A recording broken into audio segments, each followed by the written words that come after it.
Bien, hermanos, buen día. Gracias al Señor porque me permite poder enseñar un libro. Bueno, todo el Pentateuco me encanta, todo lo que es el Antiguo Testamento lo disfruto mucho.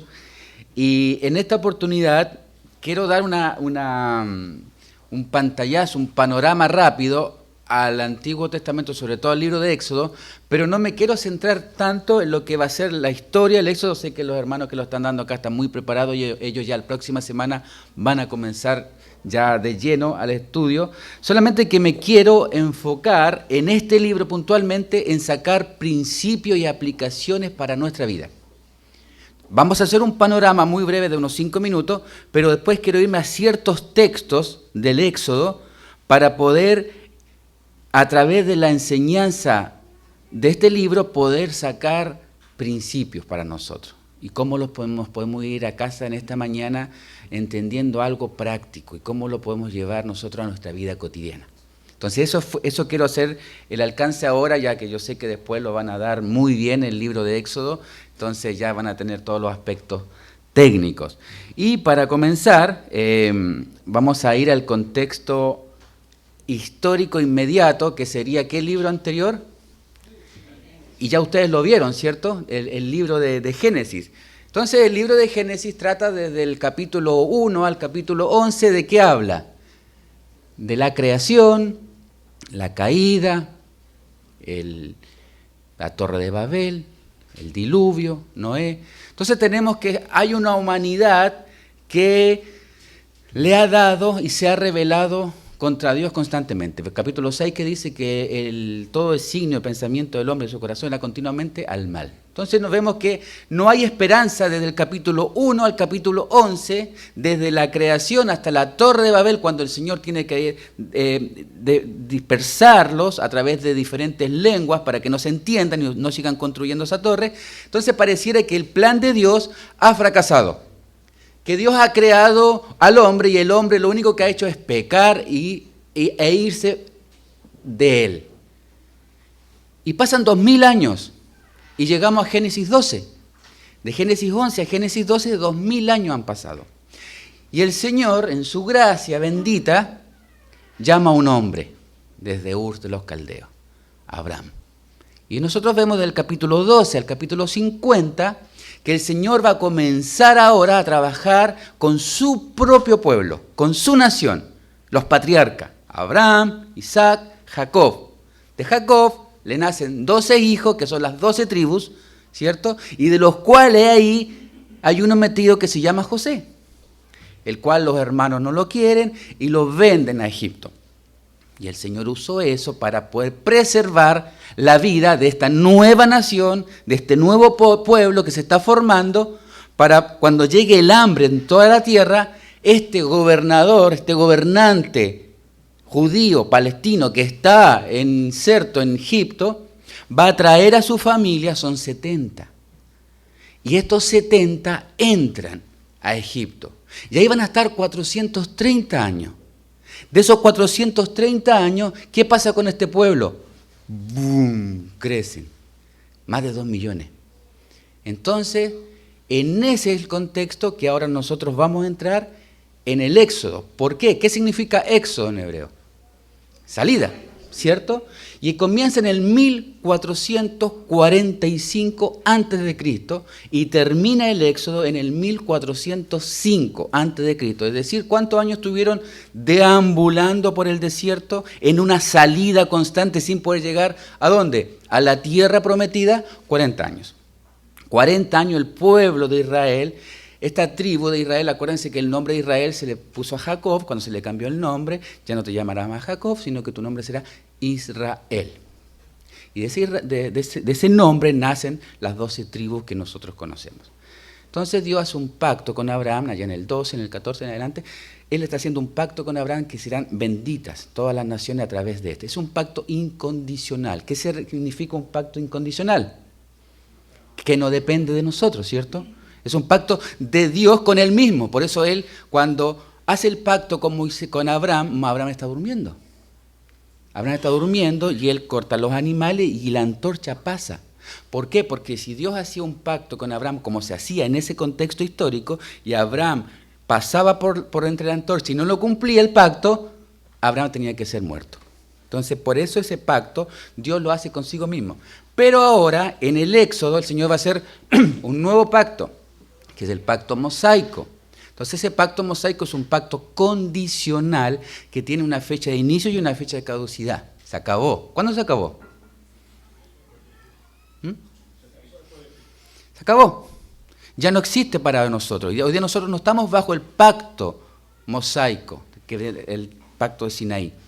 ¿Por qué? Porque ese pacto tenía que decir que si el pueblo obedecía la ley de Dios, Dios lo iba a bendecir.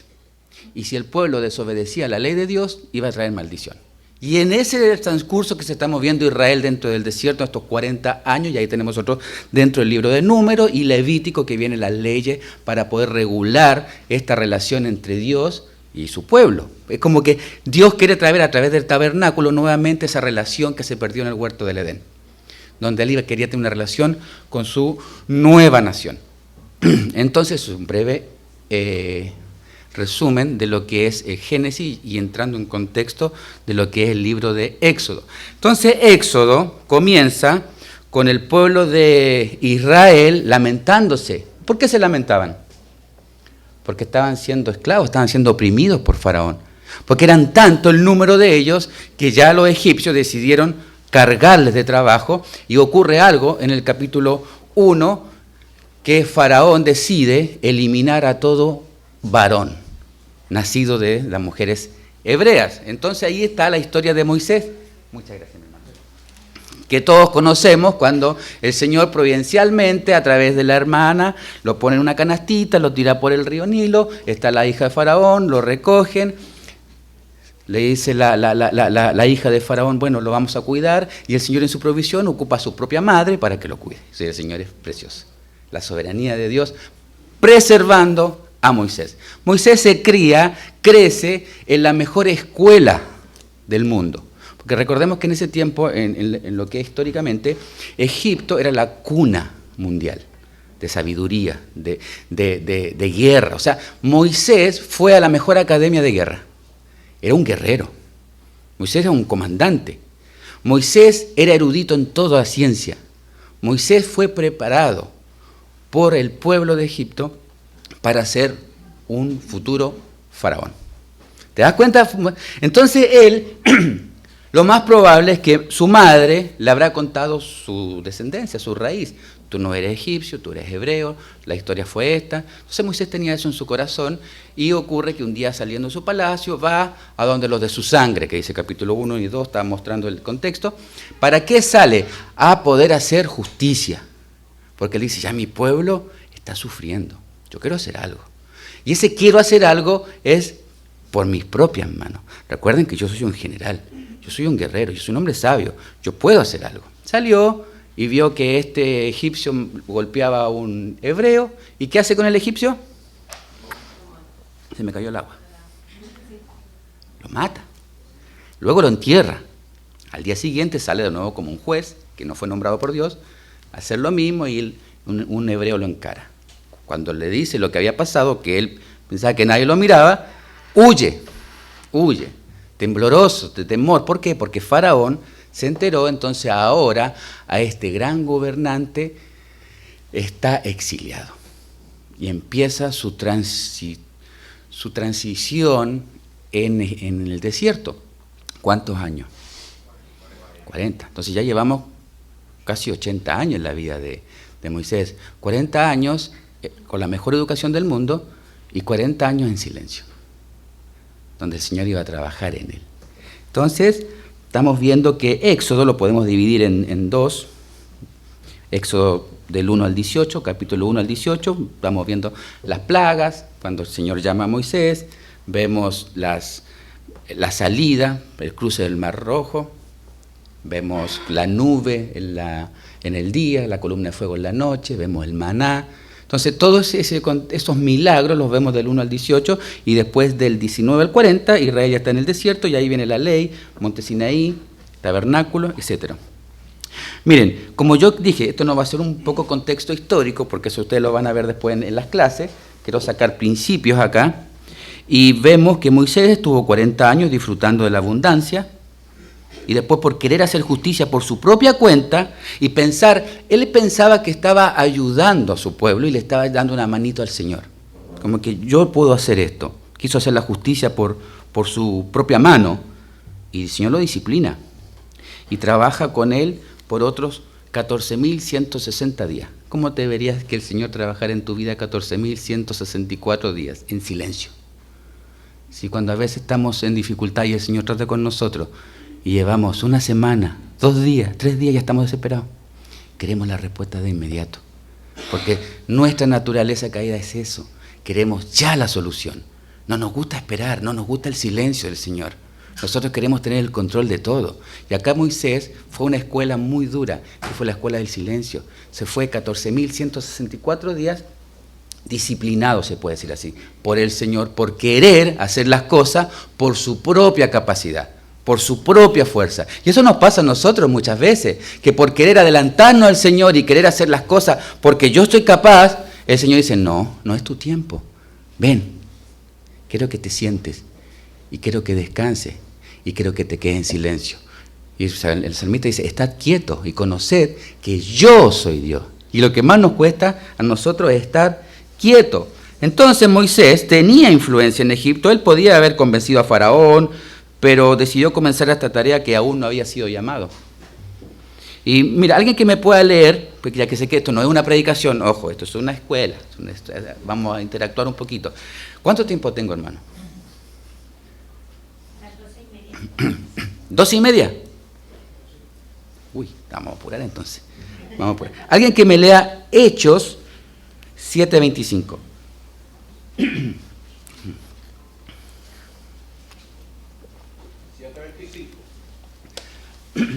Hechos 7:25.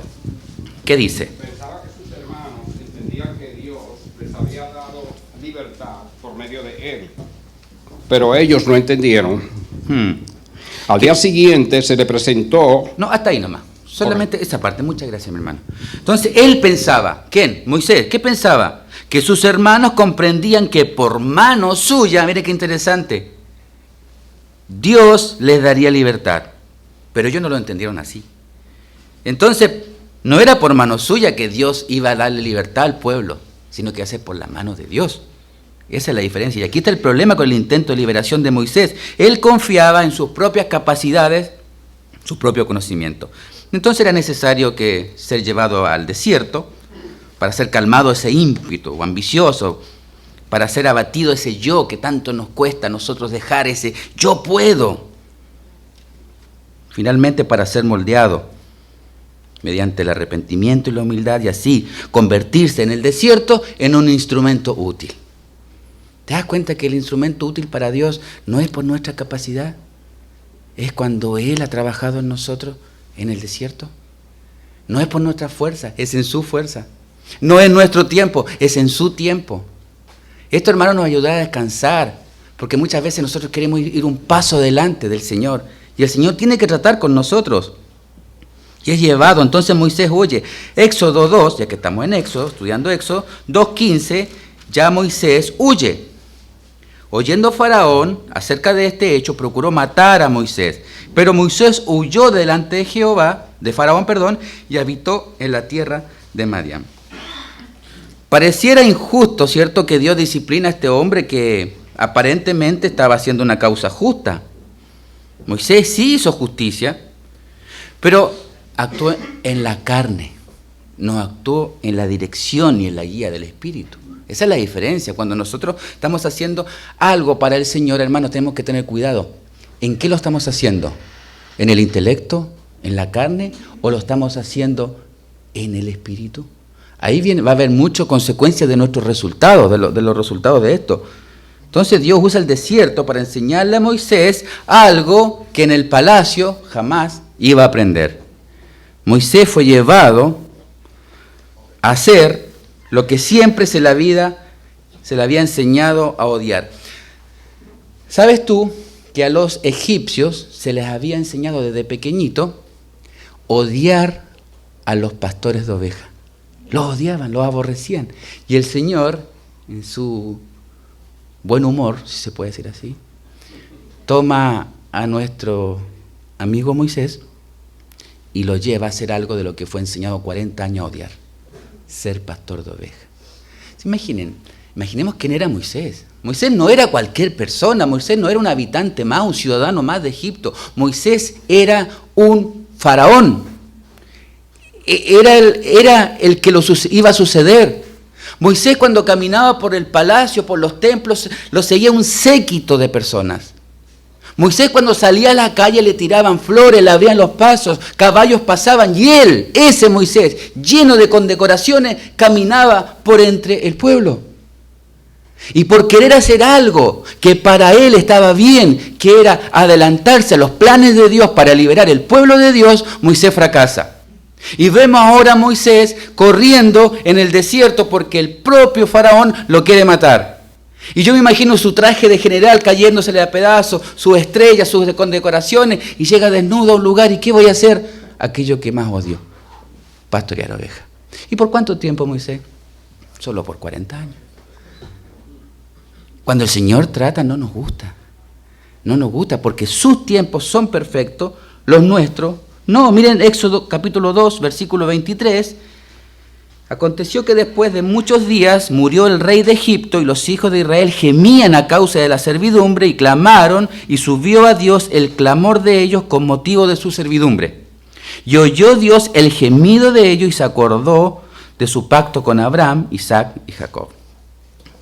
A Moisés, su propio pueblo le había dado la espalda, le rechazaron, él había dejado todos sus privilegios por ir a rescatarlo, y así me pagan. ¿Qué habrá pensado Moisés? Pongámonos un poco en la mente de Moisés. ¿Qué habrá pensado Moisés estando en el desierto solo? ¿Sabe lo que pensaba?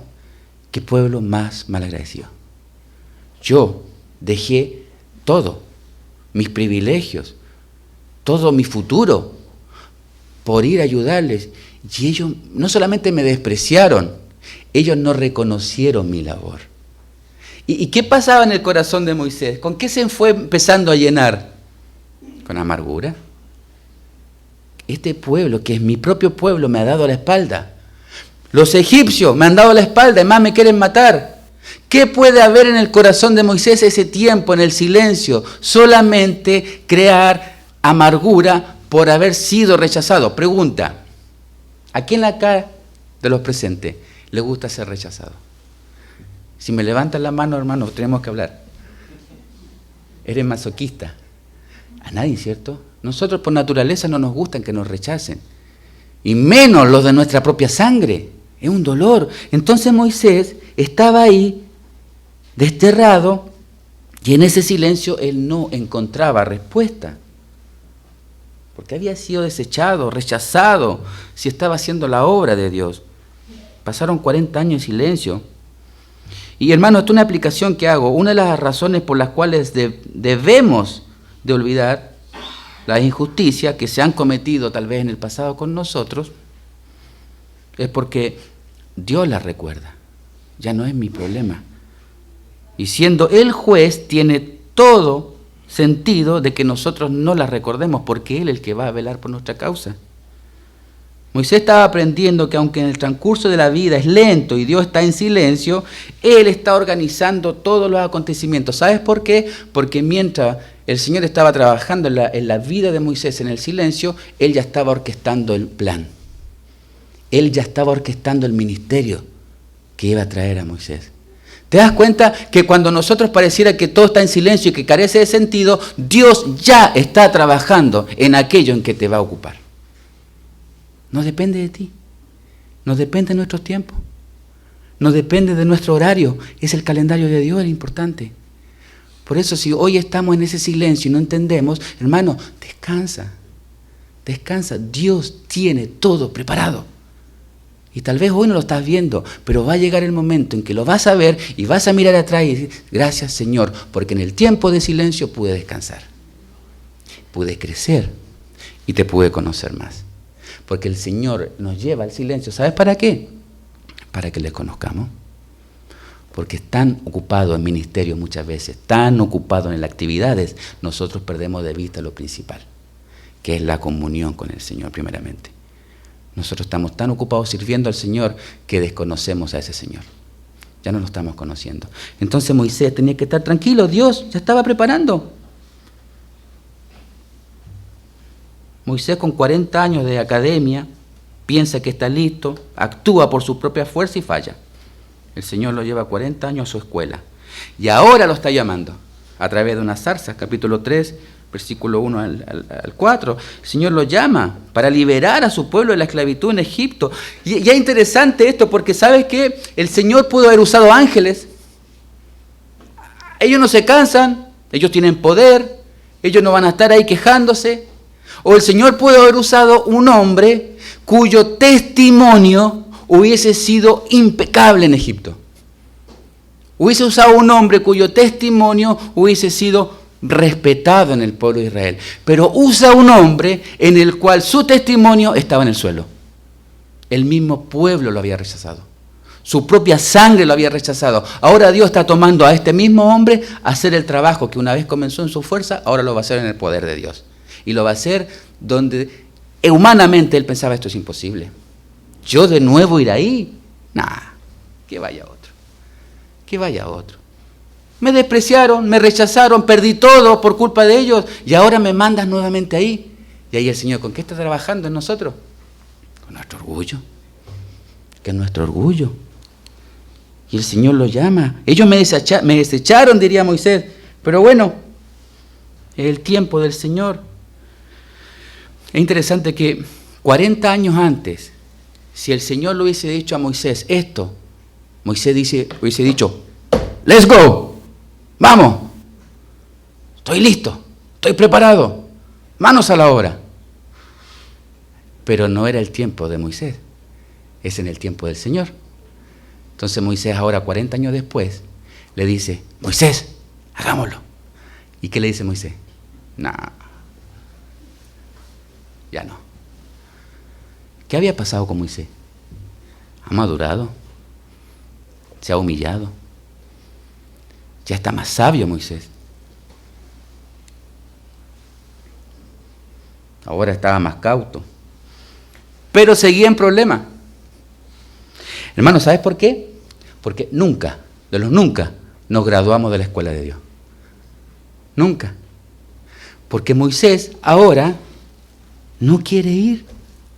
Estaba más cómodo sirviendo, cuidando a las ovejas. ¿Te das cuenta? Ahora no quiere ir. Ahora prefería la pasibilidad de ser un pastor. ¿Qué pasó con ese hombre? Y Moisés pone 5 excusas al Señor para no ir. De las 4, de las 5, las 4 primeras son excusas sin base. La quinta es la verdadera, que revela lo que había en su corazón. No lo vamos a leer por razón de tiempo, solo se los menciono y aquellos que toman apuntes lo pueden hacer. La primera excusa es en el 3:11, capítulo 3:11. No soy apto, no soy nadie. La segunda excusa, no sé lo suficiente. Hay más capacitados que yo, el 3:13. La tercera excusa, seré rechazado, el 4:1. La cuarta excusa, no tengo ningún talento natural. Es más, soy hasta torpe para hablar, el 4:10. Pero la quinta excusa, se la vamos a leer, el 4:13. Y le dijo, ay Señor, envíate ruego por medio del que debes de enviar. Y esta es la verdad. Esta es la verdad. En la Reina Valera parece una declaración quejumbrosa, pero en el original está bordeando la imprudencia. Y es como una respuesta ruda. En el original sería, por favor, manda por mano de quien enviarás.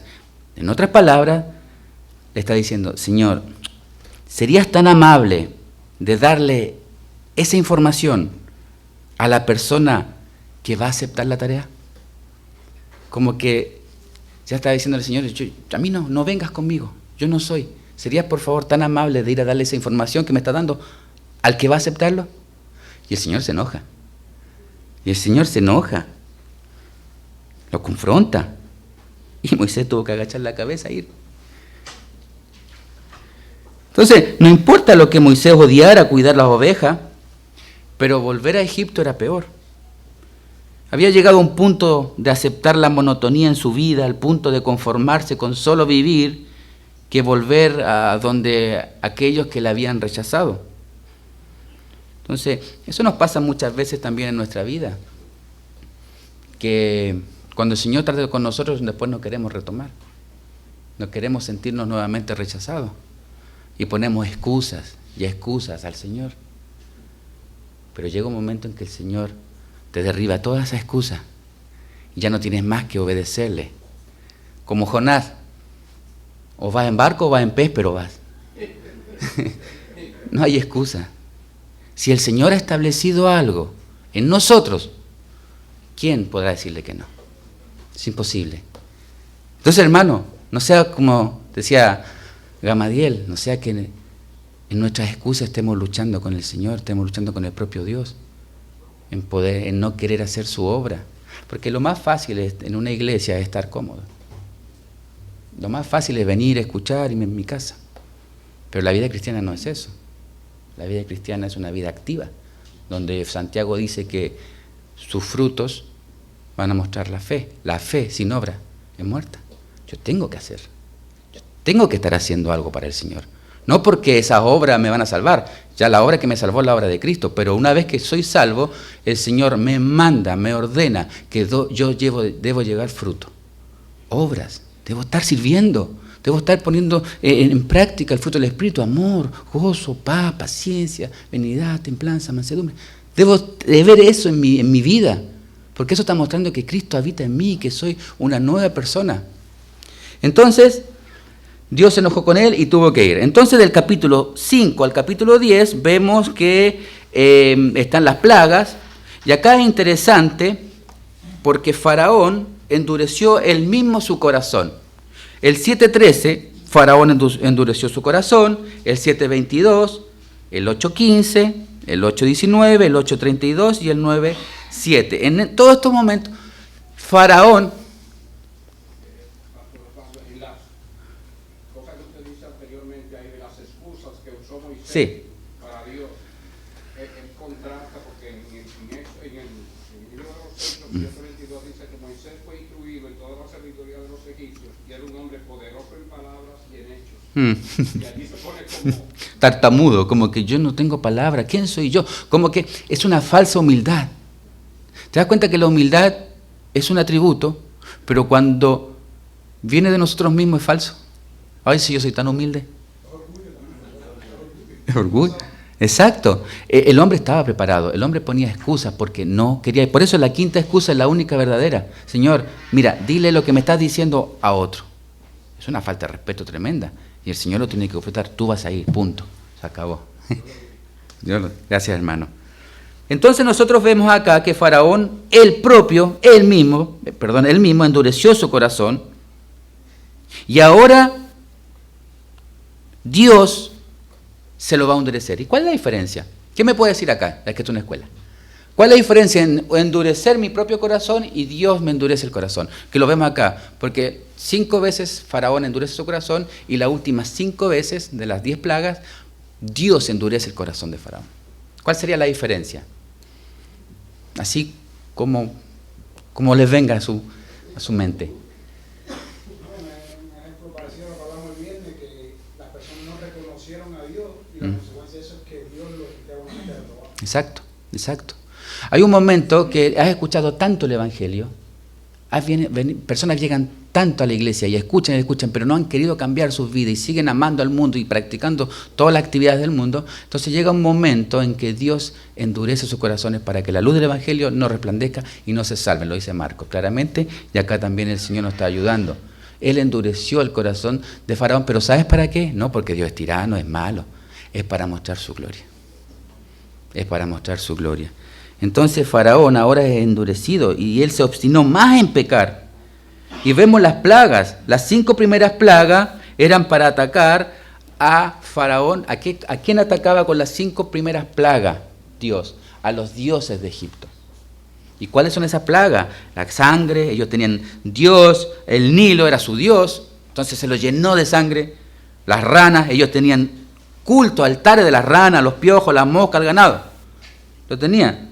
Entonces, la maldad de Faraón llega a un punto sin retorno y ahora entra con las 5 plagas donde endurece el corazón, que es las úlceras, la plaga del granizo, langosta y las tinieblas. Y esto es precioso. En la plaga número 10, el Señor le devuelve la mano a Faraón, porque acuérdense que en Éxodo capítulo 1, Faraón mata a todo primogénito del pueblo de Israel. Ahora el Señor en la plaga número 10 le devuelve con la misma moneda y mata a todo primogénito de Egipto. Mire, estaba leyendo en la mañana, ahora creo que está, mire, 4:22, Éxodo 4:22. Y este no lo había visto, este texto no lo había visto hoy día en la mañana, mientras venía acá lo vi y dice, wow, 4:22. Y dirás a Faraón, Jehová ha dicho así, Israel es mi hijo, mi primogénito.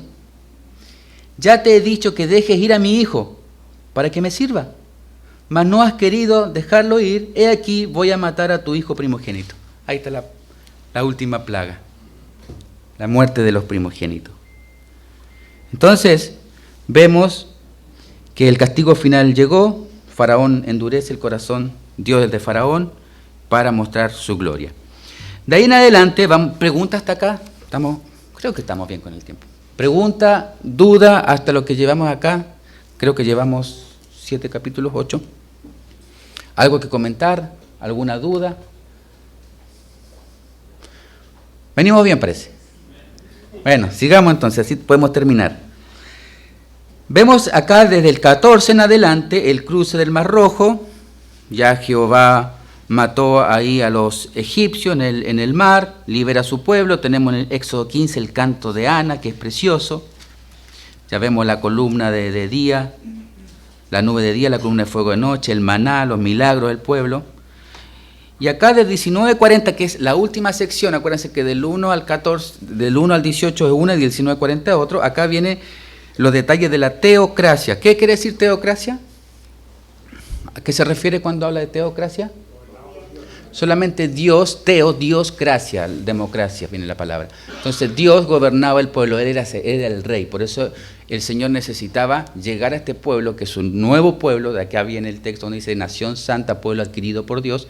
Este nuevo pueblo necesitaba conocer al Señor y necesitaba poder convivir entre ellos. Para ello el Señor establece la ley y el tabernáculo para poder acercarse al pueblo y habitar con ellos y que el pueblo se acerque a adorarle al Señor. Entonces, eso vemos en estos últimos capítulos, hasta los 10 mandamientos.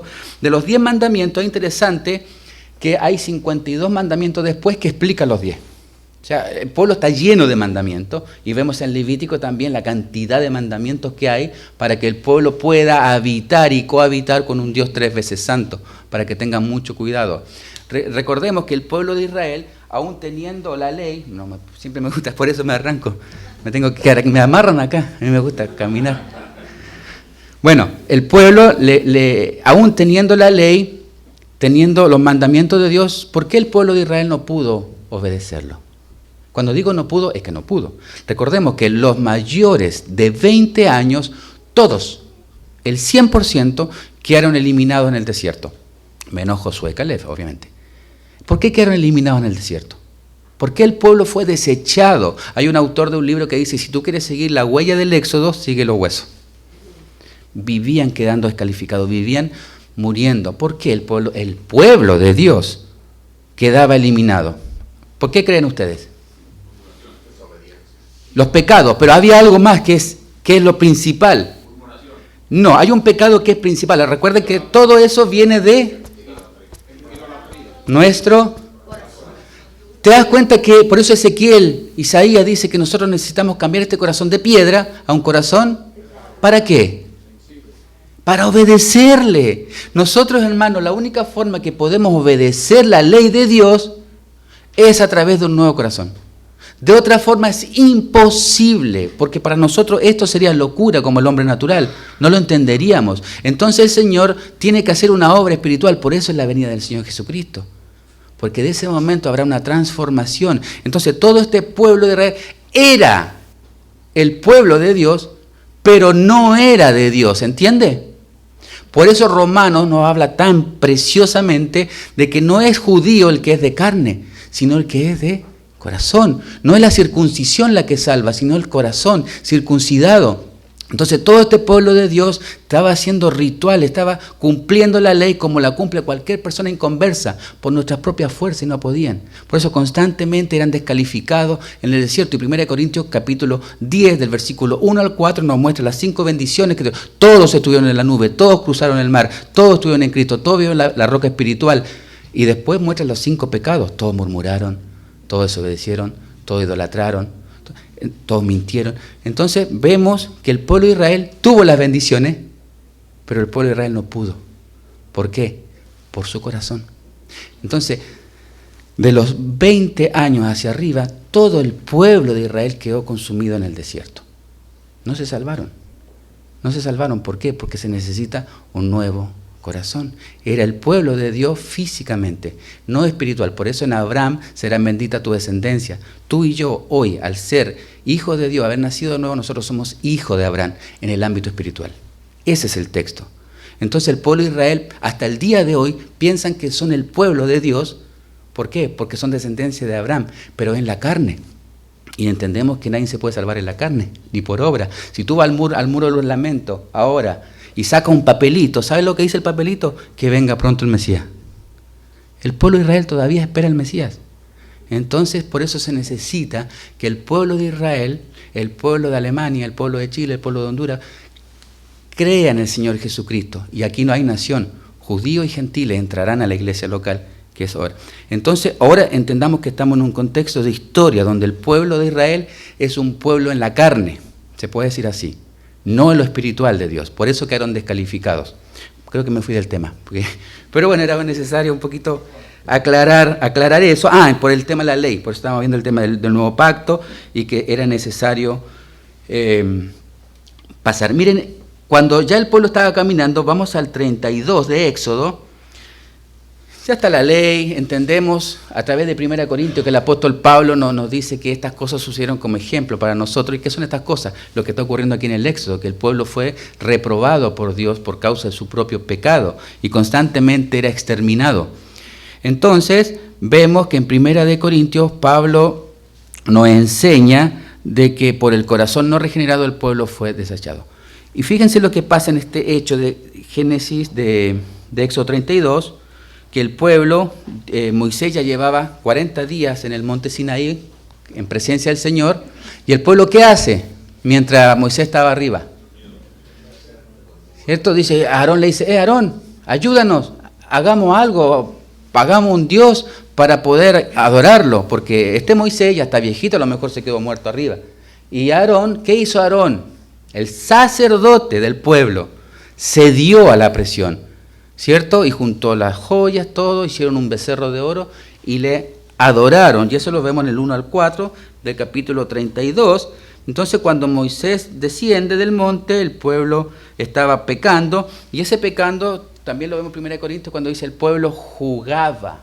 Comió, bebió y jugó. ¿Sabe? Ese jugó es inmoralidad sexual. O sea, estaban teniendo orgías entre ellos sexuales. El propio pueblo de Dios. ¿Cuál es la diferencia entre ellos y las naciones paganas? Ninguna. Hacían lo mismo, estaban haciendo lo mismo. Entonces el Señor tuvo que, ahí murieron 23.000 personas israelitas. Y acá tengo una aplicación, porque se dio a la presión, hicieron un ídolo, y así es con nosotros cuando el Señor se demora en contestar. Comenzamos a fabricar ídolos que nos saquen de los problemas, que nos saquen del apuro. Aarón estaba a cargo y sucumbió ante la presión. No le dio lo que el pueblo pedía. Les dio, lo que el pueblo pedía. Y eso pasa con nosotros, hermanos, cuando dejamos de confiar en el Señor. Sucumbimos rápidamente ante la presión y hacemos lo que mi esposa, mi esposo, mis hijos me piden. ¿Sabes para qué? Para no tener conflictos en casa. Cedemos. Cuando estamos fríos con el Señor, distantes al Señor, somos malos sacerdotes en nuestro hogar. Y cualquier cosa que venga del mundo cedemos, abrimos la puerta para no tener problemas con mis hijos, con mi esposa, con mi esposo. Y comenzamos a levantar ídolos en nuestros hogares, porque no estamos firmes en el Señor, como el sacerdote Aarón acá. Pero vamos a tener problemas o conflicto con Dios si no obedecemos su palabra. Y ser líder en nuestro hogar no es fácil, ¿cierto? Si no estamos firmes vamos a sucumbir muy rápido. El pueblo de Israel fue desechado en el desierto y quedaron ahí. Y podemos nosotros entonces llegar, ¿cuánto estamos? Tengo un poquito más. Podemos entonces nosotros entender desde ahora que el pueblo de Israel no iba a obedecer y iba a ser una rueda continua a esto. No iba a tener un fin. Por eso el Señor tiene que tratar con una nueva generación que son los menores de 20 años. Pero es tan interesante que al final de la carrera, al llegar estos 40 años al desierto, el pueblo joven era igual de corrupto que sus padres. Porque vivían quejándose constantemente, vivían murmurando contra Dios, vivían haciendo lo mismo que aprendieron de sus padres. Entonces para Moisés, pongámonos en los zapatos de Moisés, para Moisés ser líder de un pueblo así habrá sido frustrante. Porque ¿sabe qué? Está bien un mes, está bien un año, pero tienen que crecer. 40 años, generaciones completas haciendo lo mismo, murmurando, desobedeciendo, quejándose constantemente, porque constantemente el pueblo se quejaba por todo. Recordemos que apenas salieron de Egipto, estaban frente al Mar Rojo, y viene el pueblo y dice, Moisés, ¿acaso no habían sepulcro en Egipto que nos has traído acá? Acababan de saber las 10 plagas. Luego cruzan por el mar. Hermanos, el agua se abrió. No sé si tú lo has visto alguna vez. ¿Has visto alguna vez el mar abierto? No, ¿cierto? El pueblo cruza. Los egipcios son muertos. El Señor los mueve a las palmeras, ¿se acuerdan? Al agua del Mara. Llega el pueblo al Mara. ¿Qué hace? Lo primero que hace, se quejan. Horas atrás estaba el pueblo cantando en el cántico de Ana, Éxodo 15. Jehová, tú eres poderoso, Jehová, tú eres excelso, Jehová, no hay como tú en este mundo, eres el más poderoso. Y el Señor los mueve. Y llegan al Mara. ¿Van a tomar agua? Es amarga. Sacó todo lo que hay en el corazón y comenzaron a murmurar, a quejarse nuevamente. El Señor está sacando lo que hay en el corazón. Luego el Señor los mueve a Elim y nuevamente contento. Los tiene un ratito ahí y los mueve. Hambre, que quejan. Esa fue la vida del pueblo de Israel constantemente a través de todo el Éxodo. Y como líder Moisés habrá sido frustrante. 40 años lidiando con generaciones y generaciones que no obedecían y vivían quejándose del Señor. Y lo más lamentable de esto es que nuestro hermano Moisés en su corazón tenía un anhelo. ¿Cuál era ese anhelo? Poder llegar a la tierra prometida. 40 años esperando. Hermano, yo te pregunto, ¿cuánto tiempo llevas esperando un anhelo, un deseo de tu corazón que sea genuino, que sea algo honesto? Tal vez llevamos 10 años, 5, un mes, 2 meses, pero te has puesto a pensar qué pasaría si llevas 40 años deseando algo y en un momento, por un descuido, el Señor te dice, no lo vas a tener y te voy a matar. Porque a Moisés se le ordenó, ¿qué cosa? Hablarle a la roca. ¿Y qué hizo Moisés? Pero, nuevamente, pongámonos en los zapatos de Moisés. Está lidiando con un pueblo duro, desobediente, irritable, por 40 años. Yo creo que, ¡pum, pum! ¡Ay, qué descanso! Sacó eso. Y el Señor le dice, Moisés, no me has honrado delante del pueblo, no obedeciste. Por eso, entonces tú ahora no vas a entrar. ¿Qué? Señor, si somos amigos, yo hablo contigo cara a cara. ¿Por qué me haces esto? Porque Él lo dice después en Deuteronomio. Yo contendí con el Señor, pero Él me dijo, basta, no se hable más del tema. Tú no pasarás y tú morirás. ¿Te das cuenta que el Señor no tiene preferidos? Si a Moisés, el hombre más manso del mundo, más de la tierra, Moisés, el amigo de Dios, Moisés que hablaba cara a cara con el Señor, por un descuido, por un arrebato de ira, el Señor le dice, hasta aquí llegaste, tu ministerio de 40 años hasta aquí llegó, no pasarás. ¿Cuánto más nosotros? ¿Por qué pensamos que nosotros podemos tener arranques de ira y no va a pasar nada? El Señor va a tratar. Hermano, no es importante cómo empezamos la carrera cristiana, lo importante es cómo terminamos. Pablo dice, yo cada día peleo, corro hasta llegar a la meta. Hermano, cuando lleguemos a la meta, podemos decir, ya está. Pero mientras estemos antes de la meta, cualquiera de nosotros, 1 Corintios 10:12, el que piense que está firme, mire que no caiga. Entonces a Moisés se le ordenó que le abrara la roca. Y 1 Corintios también nos muestra que la roca es la tipología de Cristo. La primera vez se golpeó una vez, Cristo fue golpeado una vez, muerto. Pero la segunda vez solo hay que hablar al Señor. Y Moisés violó esa tipología. Desobedeció al Señor. Tal vez no lo sabía, pero eso nos muestra que para el Señor el pecado es grave. Al amigo de Dios. Pero Moisés le pasó algo precioso. Que su amigo, Dios mismo, lo llevó a la cumbre. Lo hizo entrar en una cueva. Y Moisés tuvo el funeral más precioso de toda la historia. ¿Sabe por qué? Porque su propio amigo, el Dios mismo, lo estaba enterrando. Hermano, jamás nosotros vamos a tener un funeral así. Jamás. Él lo tuvo. Entonces Moisés, nuestro hermano Moisés, hemos visto así muy brevemente sus 120 años de vida, dividido en 3 partes. Como un hombre de estudio, preparado, pero que quiso actuar locamente por su propia capacidad. 40 años de silencio que el Señor lo tuvo para que le conociera y 40 años de ministerio. Y los 40 años de ministerio fueron fieles, pero el Señor nos muestra a propósito esto, el final de Moisés. ¿Sabes qué? Para que tengamos cuidado tú y yo.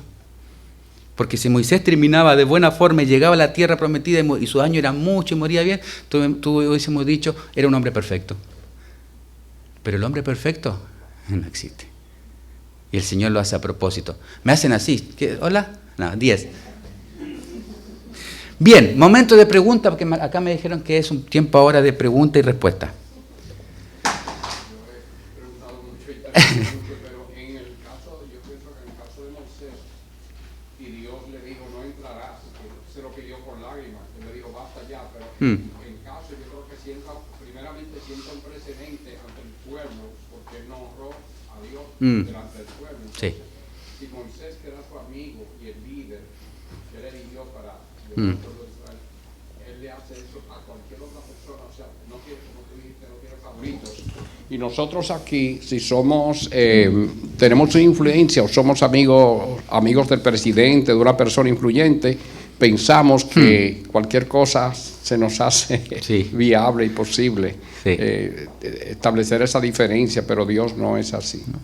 No, el Señor, los parámetros del Señor son diferentes porque le dice al siervo fiel, le dice, buen siervo fiel, en lo poco ha sido fiel. Y el siervo había dado su vida, en lo poco ha sido fiel. Entra el regazo. O sea, el Señor, lo que hacemos, hermano, entendamos que cuando nosotros hablamos siervo, en el original es esclavo. Entonces nosotros somos esclavos de Cristo. Nosotros no debemos obedecer, no porque, bueno, queremos, no, estamos obligados, porque nosotros recordemos que somos esclavos de Satanás o somos esclavos de Cristo. El libre albedrío no existe. Es una mentira. Sí existió en el huerto del Edén y ellos decidieron pecar. Pero el libre albedrío no existe. Nosotros somos doulos, esclavos de Cristo. Entonces un esclavo, ¿qué hace? Agacha la cabeza y obedece, no esperando el premio, porque es su trabajo. Y eso somos nosotros como cristianos. Debemos hacer lo que se nos ha mandado, no para tener una recompensa, porque no tenemos derecho. El esclavo en el original es el remero de la última parte del barco, ese que iba a ir ahí agachadito, no tenía privilegio. Eso es lo que somos. Hermano, hace una pregunta.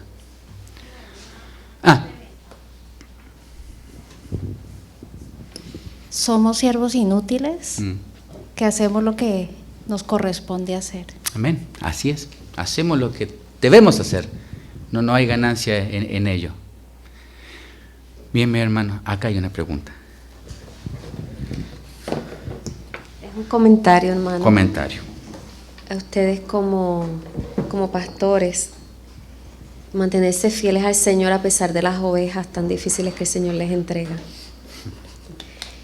Porque como bien comenta, ustedes no pueden por nosotros, por nuestra desobediencia, caer en esa ira y deshonrar al Señor Sí. y tener unas graves consecuencias que va a afectar al pueblo. Ujú. Amén. Y nosotros también, ¿verdad? Estar muy conscientes de no llevarlos a ese enojo, Amén. cuidarlos de esa manera, en ese amor. Así es. No, y lo que pasó con Aarón es clave para cualquier líder, ya sea en tu casa, porque todos somos líderes, todos somos sacerdotes, todos somos pastores acá en nuestro hogar. Ese es nuestro primer pueblo. Entonces, si nosotros no estamos velando por la santidad de nuestro hogar y estamos cediendo como Aarón cedió, vamos a tener problemas con el Señor, porque estamos siendo permisivos en nuestra casa. Y no es ser tiranos, pero sí es que la palabra del Señor sea la preeminencia en nuestro hogar. Y es para su gloria, y es para que aquellas personas que viven bajo nuestro mismo techo, que no le conocen, le puedan conocer. Esa es la finalidad de todo. Bien, hermanos, creo que estamos, ¿cierto? ¿O quedó muy claro o están aburridos? Gracias, hermano, gracias por darme la oportunidad de este tiempo. Es un libro que, sobre todo el Pentateuco, me encanta, lo disfruto mucho.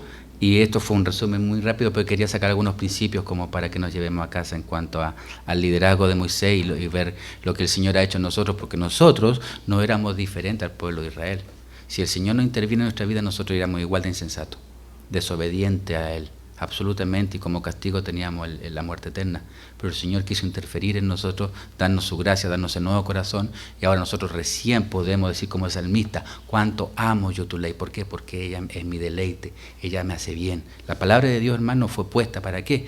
Para gozarnos en ella. No es un peso, al contrario, eso es un placer poder leerla, entenderla, obedecerla, porque el único beneficiado somos nosotros. Oramos. Señor, te damos gracias por tu amor, tu cuidado. Gracias, Padre eterno, por este precioso libro de Éxodo. Señor, te pedimos que nos ayudes, Señor, a ver los principios aplicables ahí, a poder, Señor, ser buenos sacerdotes en nuestro hogar, Señor. Ayúdanos a ser fieles a ti primeramente, Señor, porque ahí está todo y se desprende todo en nuestra obediencia a ti, Señor amado. Gracias, Padre eterno, por ver tantos aspectos acá, Señor, que son útiles, Señor amado. Te pedimos por lo que viene ahora, el culto, Señor, que tú seas orando también, Señor amado. Por favor, háblanos a nuestro corazón, Señor. En nombre de Cristo Jesús oramos. Amén.